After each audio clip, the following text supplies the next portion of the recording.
的士業界半個月內2度請願反對白牌車。行政長官李家超星期二話，運輸及物流局會盡快完成法律研究工作，盡早立法。非法白牌車要打擊，尤其係冇購買所需保險嘅白牌車。警方喺過去幾個月已經拘捕咗超過30名涉嫌違法白牌車司機。李家超又提到，的士車隊初步營運，乘客反映正面，的士業應抓緊落實車隊營運。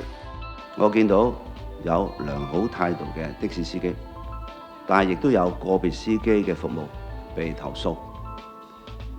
除咗政府依法依機制處理之外，司機亦都應該自我改善，唔應該讓少數嘅人影響主體有心改善嘅的士司機。業界應該理性多提意見，避免議題被騎劫。